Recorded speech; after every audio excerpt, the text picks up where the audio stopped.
A música é um dos elementos culturais mais antigos da humanidade.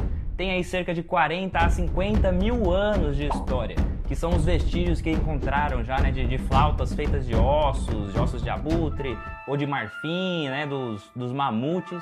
Então, realmente, os pesquisadores afirmam que nessa época os seres humanos já produziam música. Pulamos então para a época de 4.000 anos antes de Cristo, no Egito Antigo, onde a música era um elemento religioso, então eram para coisas relacionadas à religião, e tinha harpa, cítara, tinha alguns instrumentos de percussão e flautas. Já pro lado da Ásia, a música se desenvolveu ali a partir de 3.000 anos antes de Cristo, mas ainda com uma pegada bem espiritual também, assim, bem de espiritualidade.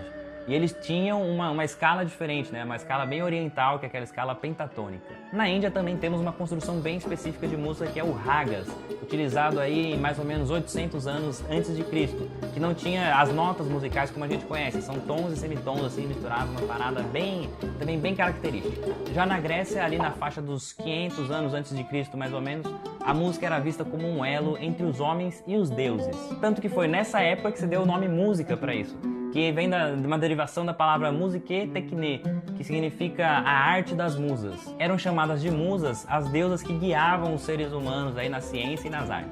Ainda na Grécia, Pitágoras, aquele mesmo cara lá do quadrado dos catetos, da hipotenusa, sei lá, seja lá o que isso signifique, foi o cara que relacionou a música com a matemática, descobrindo aí realmente as notas musicais e os intervalos musicais entre elas. Já na Idade Média, a Igreja Católica era responsável aí por ditar, né, as regras da ética, da moral, da cultura, da política, né, e também se envolveu na música.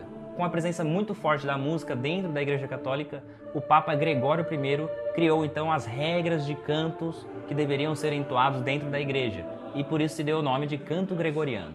Nessa mesma época também se nomearam as notas musicais, aquele dó, ré, mi, fá, sol, lá, si e tal. Se você quiser saber um pouquinho mais, eu já fiz um vídeo sobre isso que vai estar aqui, ou aqui, sei lá.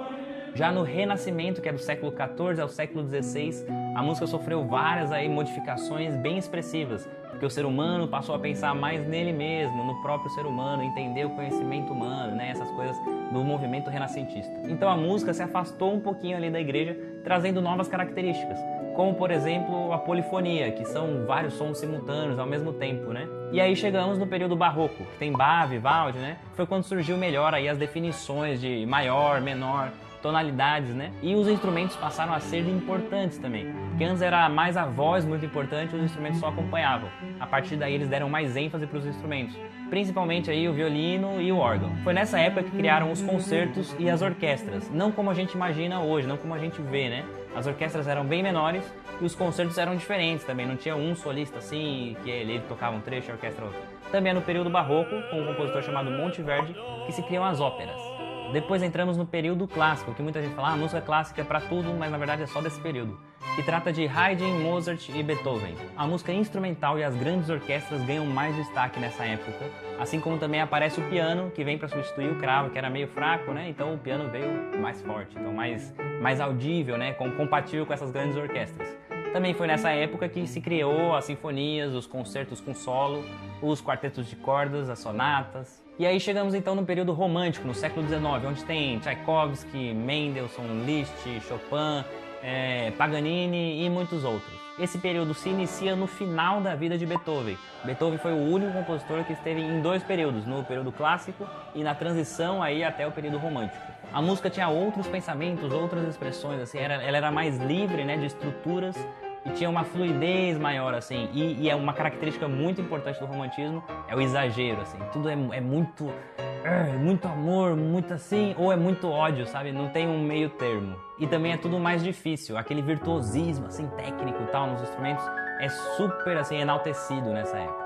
Por fim, a gente chega na chamada música moderna, mas que já não é tão moderna assim, porque é do século XX, né? Então é de 1900 ali, mais ou menos.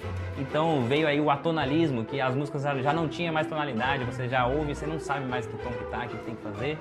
Aí tinha, sei lá, dodecafonismo, que são as 12 notas, né, do cromatismo, com um valor assim igual, então todas são importantes. Tem o serialismo, que você criava uma sequência das notas e repetia essa sequência várias vezes com ritmos diferentes. E depois disso chega o momento que a gente está hoje, que é essa faixinha assim na história da música, que vem, sei lá, desde ali da criação do rock, dos instrumentos elétricos, né, o jazz, o blues, passando aí por tudo até chegar a sertanejo, funk e tudo que a gente ouve hoje em dia. 5 minutos, ufa, achei que não ia dar tempo. Se você gostou desse vídeo, já deixa aquele like aqui embaixo, se inscreva no canal, ativa as notificações, porque na quinta-feira que vem tem mais. Até semana que vem, tchau, tchau!